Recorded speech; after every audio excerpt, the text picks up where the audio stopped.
Welcome back to another episode. We have got Anthony from Saints_card collector on our weekly Collecting the Collector show. I'm pumped to have another Saints fan, a Saints card collector, actually a guy that I'm probably competing with on certain cards. So I don't know if this is a great idea to have you on, Anthony, but I'm excited to talk to you about, look, I mean, we just had Breeze inducted into the Hall of Fame. The season's is getting cranked up, and I've got another Saints fan here, so I had to have you on. How you doing, man?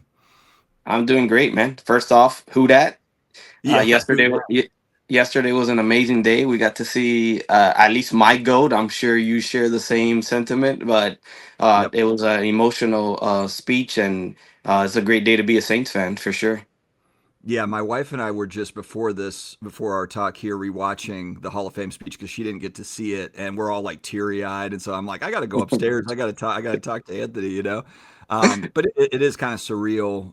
It doesn't seem like he's been gone for 5 years. It seems like it's 20. It seems like it's been forever since we had him. But yeah, I think it just kind of gives you appreciation, especially when you look back. If you're a Saints fan, I mean, I'll just give my quick how I became a Saints fan in 1967. That was the inaugural year for the Saints.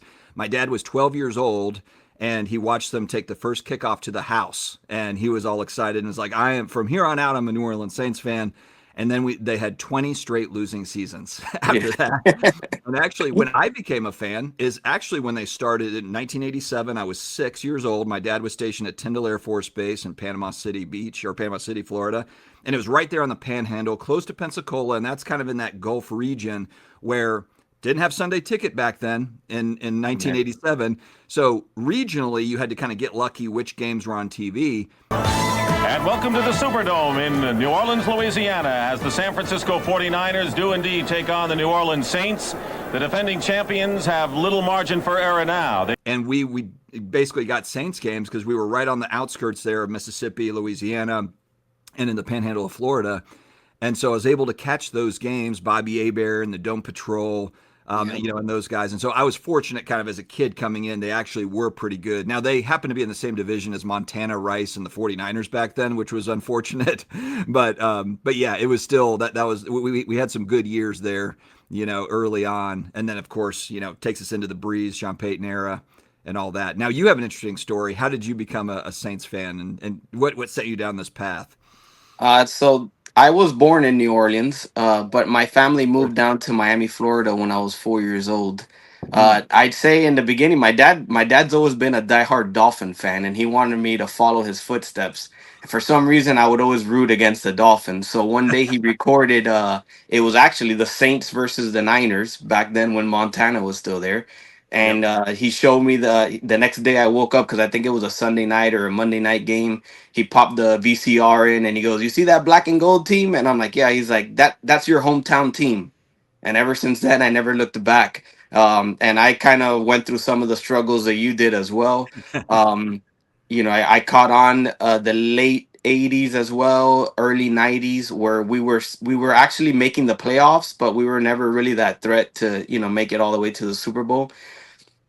And Yeah, I mean, it was after that though. After the Dome Patrol, it was some dark times for sure until Sean Payton and Drew Brees came along. It's funny how it works a lot of times with adversity. Sometimes really great things come out of adversity, a lot of times. And in 2006, obviously, well, 2005, Hurricane Katrina hits. New Orleans is devastated. The team is playing in San Antonio. There's talks of, are they moving the team to San Antonio or the Benson's going to move the team? All sorts of different speculation. Teams in shambles. We go 3-13, basically playing all road games. I mean, we had like home Yeah. games in San Antonio. It was a disaster. And then, of course, on the back of that, we hire Sean Payton. We get Drew Brees. We draft Reggie Bush. I see your jersey back there behind you, number 2 overall. Yeah. Which that was even a thing. I remember it was the thought was Bush was going to go number 1 overall. No way that it's going to be any different than that. So he was not on our radar. And then all of a sudden, like a couple weeks before the draft, it's Mario Williams is going to be that pick, number 1 overall. And it's like, oh my God, are the Saints actually going to have a chance to get Reggie Bush? I remember that feeling of like, we are so back, and this was 20 years ago now. And even though, Breeze coming off the shoulder, we don't know. I mean, as a Saints fan, that was like, there was so much to be optimistic about, which the last time, so, and what's interesting is 20 years later, now I have that same sort of feeling with Tyler Shuck. And I know Tyler Shuck, and we have a new coach, we have a new quarterback. Is it going to turn out like Peyton and Breeze? My God, that would be like the best case scenario, of course. But that's the last time that I felt this sort of energy as far as just a new team, a new Saints team, starting up. But anyway, I don't know how you feel about the new team. I don't want to talk about the Saints the entire time. We got to get into the cards, but give a quick overview on kind of just the current state of the Saints. How are you feeling about I, the team? I agree with you. I feel like history is kind of repeating itself. We have that young coach, not necessarily like some people had him as a possible great head coach candidate. Some people didn't think. They thought maybe it was the talent surrounded with him in Philadelphia. And then Tyler Shuck, that second round guy. Breeze was a second round guy. Everybody just making fun of him with that weird sidearm throw in the combine. We didn't know exactly what we were gonna get, but he came in. I went to the Panthers game where he lit them up, and I looked at my buddies and I go, I think it's him. I I think was I at think that we got game our too. guy. I was at that game too, man. So the play that changed it for me, and you will remember this exact play. It's on the Tyler Shuck highlights from last year. It's third and like 12, and the Panthers are bearing down on Shuck, and he sacks basically. And I'm like, this is like a disaster. And he gets away. And he finds Juwan Johnson downfield, Yeah, maybe like 20 yards downfield, and then Juwan runs for another like 20. It was like a 40-yard play. I was yeah. like, Is that, is that's that the one where he juked like three guys and then finally throws the ball? Yes. Yeah. Yeah, So like he basically has a guy over top of him. He kind of like shakes out and then he yeah, has to kind of like make a move and throw on the run, kind of off yeah, schedule. And I remember watching that live, like, whoa, haven't seen that. That was something that was different where, just being able to escape, stay controlled, underneath pressure and then throw downfield. And then that game was an awesome game. Great game to be at for a Saints fan. yeah, yeah. It was amazing, and he kind of reminds me a little bit of Josh Allen. He has that strong arm. He could run. His body. He probably needs to build up a little bit more muscle, but I'm bought in. I think the Saints this year have a great chance of winning the division, and we'll see how it goes. We've already had a couple injuries, which is something that's been killing us the last several years, but we'll see how that ends up this season.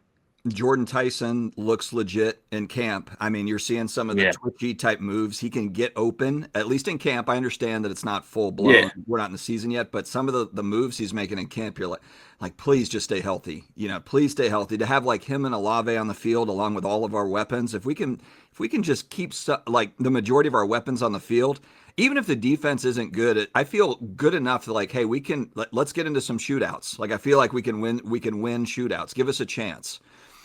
So we'll see what I happens. agree. I think we have a scary wide receiver duo for sure, and even Vele showed Yeah. amazing promise last year. I saw him in Miami. He caught that crazy little floater that Shuck threw in the back of the end zone, and Oh, yeah. uh, I think let's see. I don't want to get too ahead of Yep. myself, but I think we got a good shot. And then on the back of that, Berrien Brown is lighting up camp. He was like a sixth or seventh rounder out of LSU. He was basically just thought of as like he's a kick returner, and he's lighting up training camp. So yeah, Yeah, I mean, it looks like we actually have a nice stable of receivers. But anyway, to the cards. To the cards. We could talk yeah, for hours about the Saints. yeah. You have got some prolific cards, man. I mean, first off, when did you, I guess just in your collecting journey, did you start off doing other things and then you kind of went, you know what, I'm going to zero in on Saints stuff? Or have you always been, I'm doing, Saints cards? Yeah, I think I was a little bit all over the place, to be honest with you, when I first started collecting again. As a When was kid, that? I When did in you get back? in 2016 I started Okay. collecting again.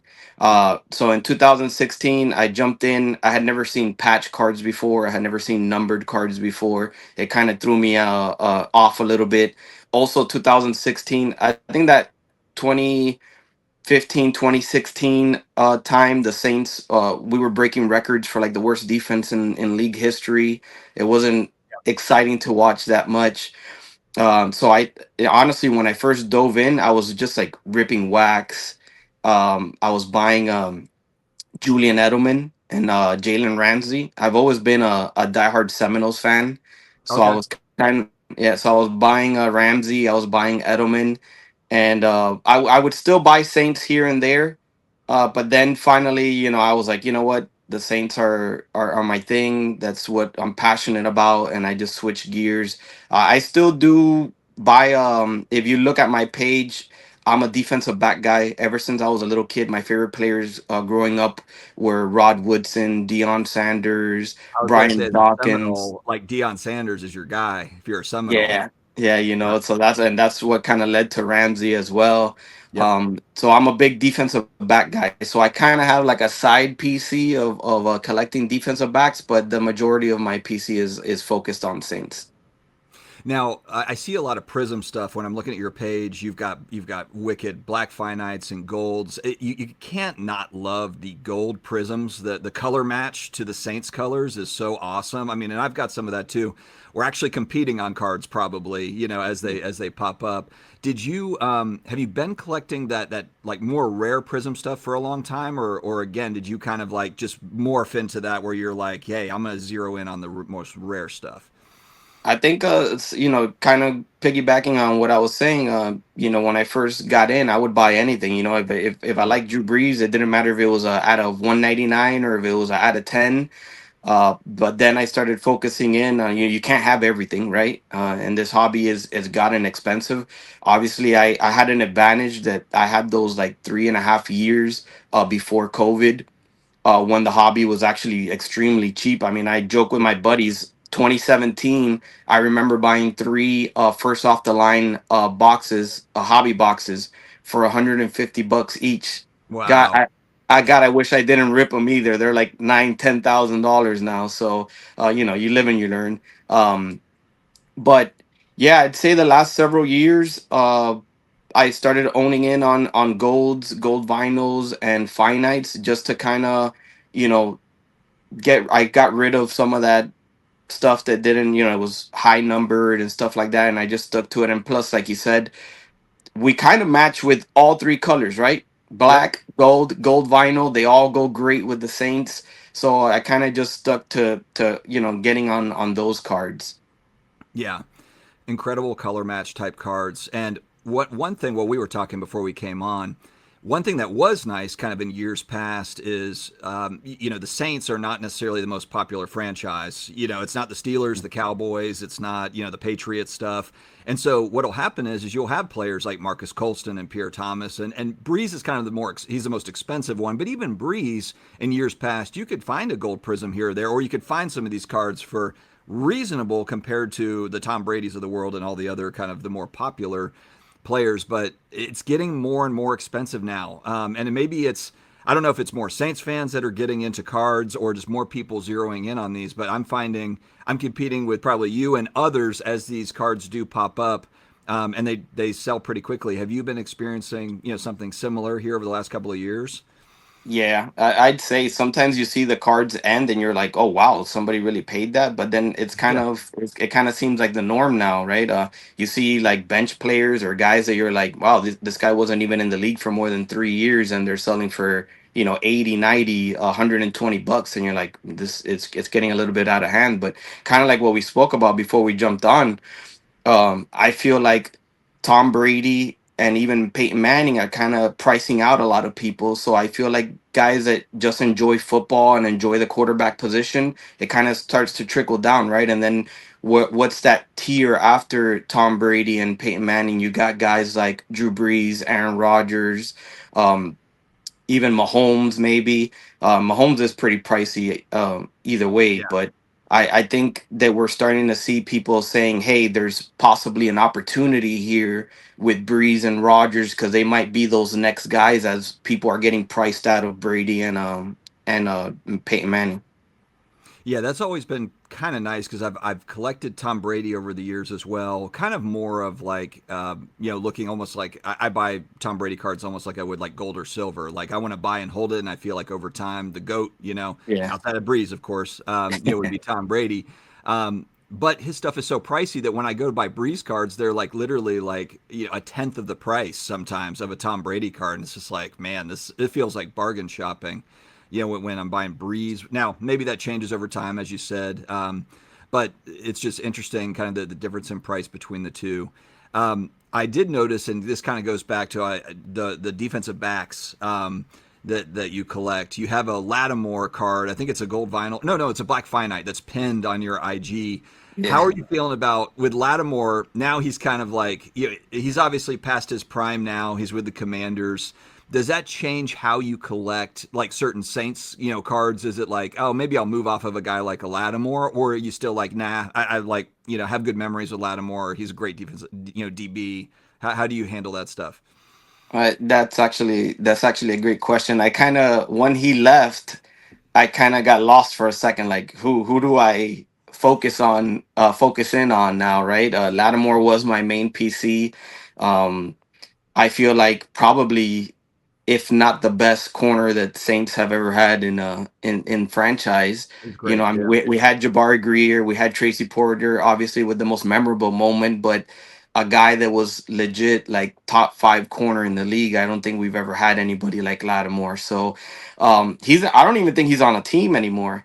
But whenever his stuff pops up, uh, gold vinyls, if finites, if they pop up, which I'm still missing a couple actually.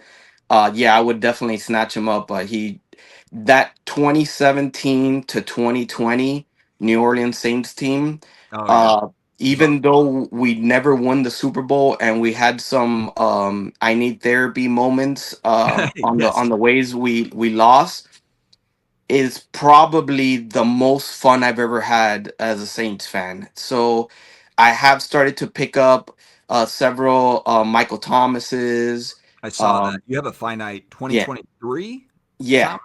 Great yeah. card. Yeah. I've picked up some MTs. I've picked up some of those guys from that core team, because to me that those 4 years were like the most memorable for me as a Saints fan.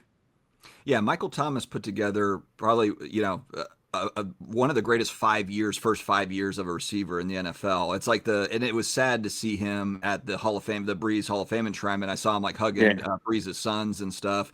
It's like, man, what could have been with Michael Thomas? Even if it wasn't with the Saints, even if, maybe there's contract dispute or whatever, even if he had gone on to do, something else, that makes me sad how that kind of went sideways for him. Like, basically had that ankle injury and then had a reaction to the surgery and this derailed his career, and it just shows you how short NFL careers usually are and can be. And I think it just speaks to the longevity with some of these players. You're just like, damn, how did they play for 10, 15, 20 years? But him in particular, it's like the man, what could have been with Michael Thomas? Yeah, I agree with you. I think he was on the projection of being, greatness, maybe even possibly a Hall of Famer, but you could tell he put in a lot of work, and it was fun watching him on Sundays because you could Yeah. tell he was bought into the city. Like you Yeah. you thought maybe he was from New Orleans, but he was really he's from nowhere near New Orleans, but he was embedded into the culture of New Orleans, and it was sad, exactly like you said, how it ended, unfortunately for him. Now, as far as the new players, because a lot of what I've seen on the page, you've got kind of like the guys that have played for us, maybe not playing with us anymore, but like the active team, and especially like DBs. Like, are you buying Kool-Aid cards or Quincy Riley? Because I have to assume like if you want to, and I haven't even looked it up, but I'm sure like those golds, they're probably like pretty inexpensive, compared to what we see. Maybe I'm wrong though. I have no idea. I haven't looked at it. And then like Tyler Shuck, some of these guys. Are you going to buy Jordan Tyson cards? Like what's your thought on active stuff? Do you buy it or do you kind of wait to see? Like, are these guys going to pan out a little bit first? So I kind of shifted a little bit towards Chris Olave. One of my Oh, nice. buddies loves Chris Olave, so I tried to, not, I let him try to get, what he wants. And he But re-signed, so that's great. yeah, he just resigned. His father is Cuban. My family is originally from Cuba. So oh, I was nice. like, he's Saints, he has Yeah. Cuban. So I've bought in several Chris Olave. I have bought some Kool-Aid and some Quincy Riley. But it's still early on. Let's see what happens. Like Kool-Aid looks like he's doing great in training camp. But he doesn't have is it maybe his last year going into his contract?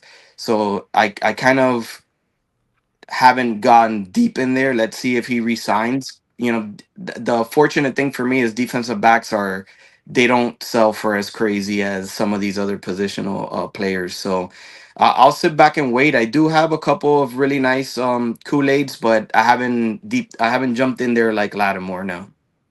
Yeah, it's kind of like once they sign that second contract after the rookie contract, then it's like, all right, we're going to have them for 6 or 7 years, let's say, and that's a good stint. Like even if they leave the Saints, it's like, all right, we've had them for a good period of time, and they either they pan out or they're either great Saint or not a great Saint. But yeah, I totally understand that. Now, do you have like three favorite cards of all the cards? Are there top three? I know this is always really tricky to Yeah. do. Do you have any in particular that stand out that are like, man, if I had to sell everything tomorrow, these are probably the last three that go?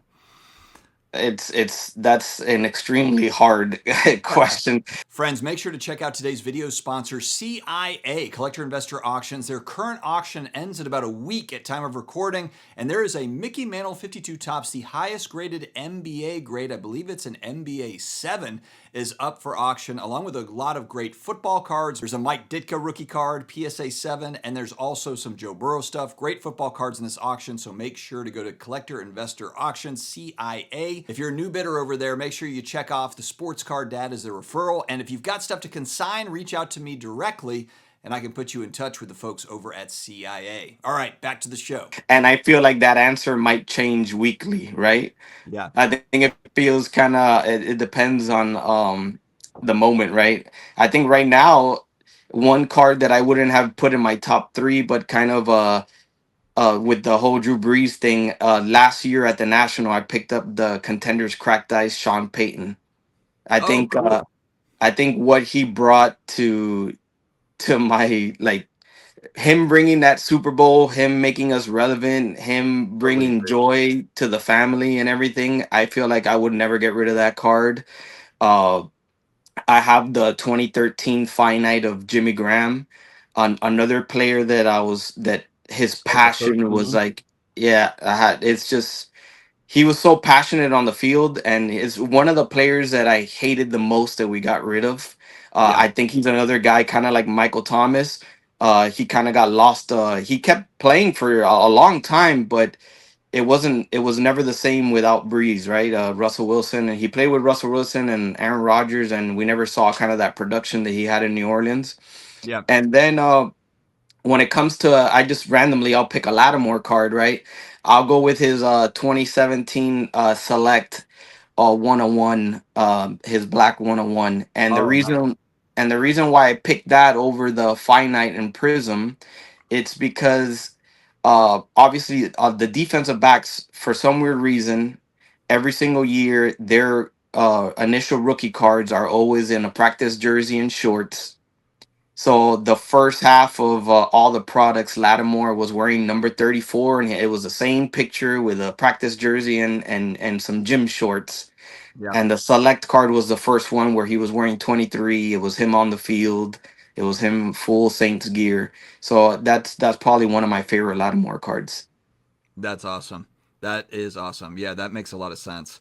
There was a card, just going back to Jimmy Graham, I lost this card. I'm curious if you were bidding on it. It was a 2012 gold Graham, a PSA 9.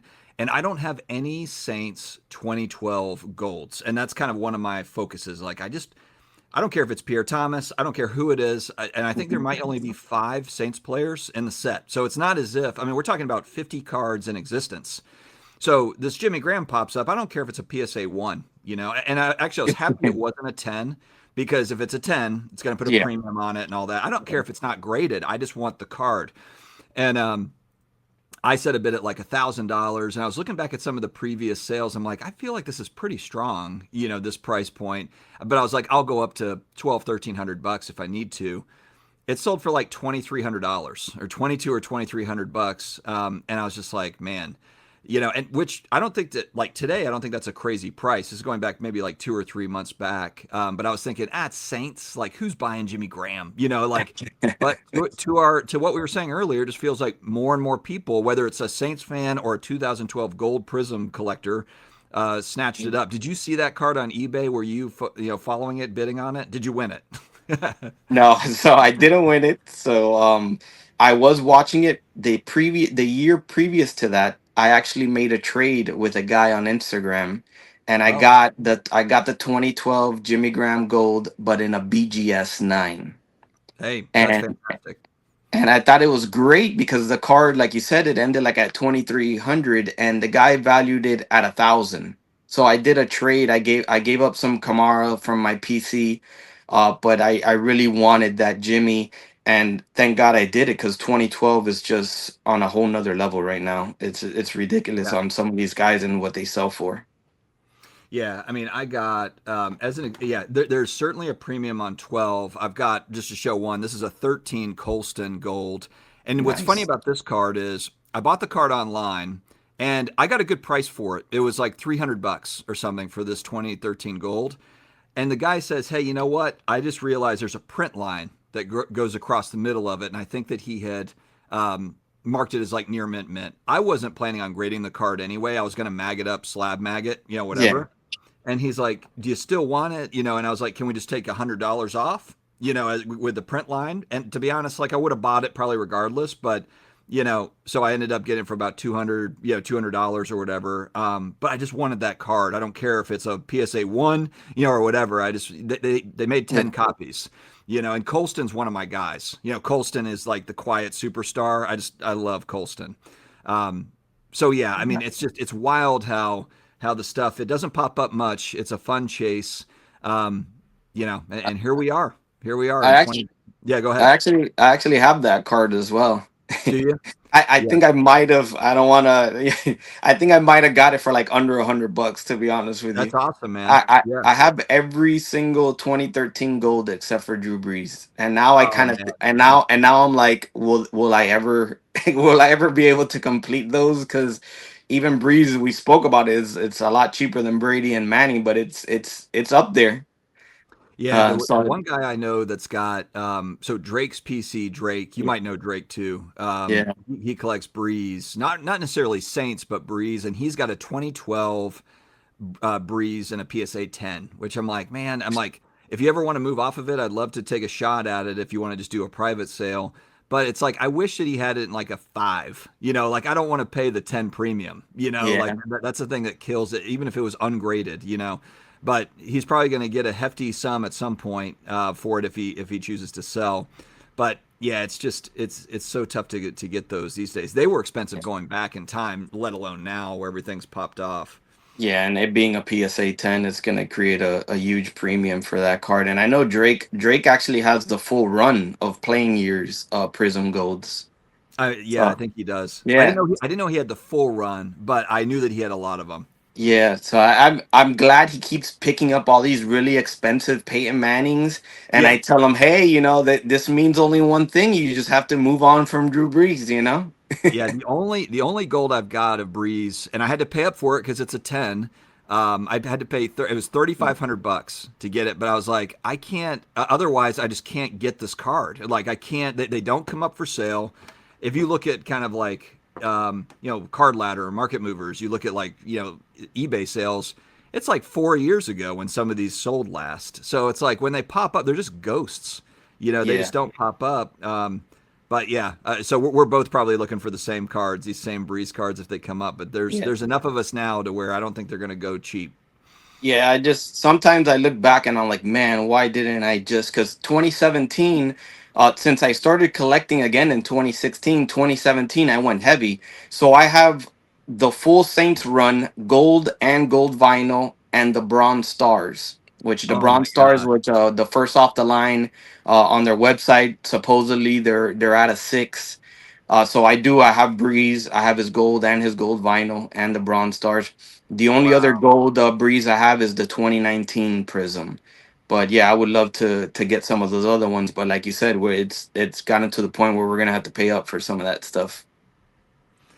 Wild times, my man. Well, we'll go ahead and wrap. We're almost at 30 minutes. So we'll go ahead and wrap. Make sure to check out Saints underscore card collector on IG. That's Anthony's page. I say that, but if you have Breeze Golds, don't reach out to Anthony. Reach out to me first. I'm going to pay you more than Anthony would. Just kidding. It's funny because we will compete on cards, but I love hearing kind of the why, that goes behind it and the fandom that kind of drives all this stuff. And I think we're seeing that now more and more with, people that are getting into the hobby, actual sports fans that are crossing over, either getting back into cards or finding them, for the first time. It's wild times. Yeah, man. Thank you for having me again. And we got to catch a game together. I'm actually gonna Do it. be week 2. I'm gonna be at Baltimore. Every year I pick a different away game because I want to knock off all the NFL stadiums. The last time the only time I've ever been in that stadium, my wife and I went, and it was one of those, I can't remember which year it was. It was a few years ago, and it was the year that Justin Tucker missed the Oh, extra point, and we won the game. And I was talking so much trash, and that was actually where I was like, my wife was like, you need to like watch yourself here in the stadium. It was a sea of purple, like diehard Ravens fans, and they were up on us in the first half. And I was like, all right, you guys get ready for this comeback. I kept on saying that, and they were like laughing at me because they were up by like two scores. And then we yeah. actually did come back. And the second that Tucker missed that extra point, my wife was like, we need to get out of here quickly. So we just like moved Drew, quickly. and Yeah. if I'm not mistaken, Drew was still playing, right? I'm pretty sure it was a Breeze year. It I was it 2021 maybe? Might have been his last year, but I'm pretty sure because I'm yeah, it was a while ago. Now I'm thinking I'm like maybe it was pre-pandemic. I keep thinking maybe it was a few years ago. Maybe it was like 5 or 6 years ago. Yeah, because I don't know. I want to say that maybe is what stamped Drew Brees finally winning against all 32 teams. I know that we never beat Baltimore, and it was towards the latter part of his career where he finally got that win. That's One really last cool. thing though, this Reggie Bush jersey, he actually signed it for me right after the Dolphins game. You know that The crazy play comeback. that they show where he's floating in the air. Oh yeah, yeah, yeah. The Yeah. comeback too. The After comeback the game. game, we probably got like 50 autographs. And my wife ran Wow. up to Reggie. She's like, "Give me the jersey." I took off my jersey, and she ran up to Reggie, and Reggie signed it for me, and she framed it for me for Father's Day a couple years ago. So That is really cool, man. Well, if you can, this is going to be a tall order, but I'll be at the home opener against the Raiders. If you happen to go back to back weeks and you're out in New Orleans for that game, or later in the year, I think probably like November, December, my youngest son and I are going to go back out to New Orleans for a second game. I'm not sure which one it is, but I'll touch base with you on IG and just maybe we can coordinate if you happen to be going out there, at the same time. That'd be fun. yeah, that would be fun. All right, man. Thank All you right, so man. much. Thanks again, and we'll talk to you again soon. Maybe we'll do one of these like end of the year. Maybe we'll do like a mid Yeah, season, like yeah, check-ins. Let's do another show. I think that'd be yeah. fun. There's the optimism and reality, right? Let's Yeah, see how it we're all ended. we're all excited now, and then it'll be like mid season, and it'll be a little might be a little bit more dreary, or who knows? Maybe it'll be we're euphoric. Hey, you never know. Maybe we'll be at a playoff game together. Who knows? Got to have faith. Got to have faith. All right, man. Thanks All again. right. We'll talk to you later. Thank you, man. Have you.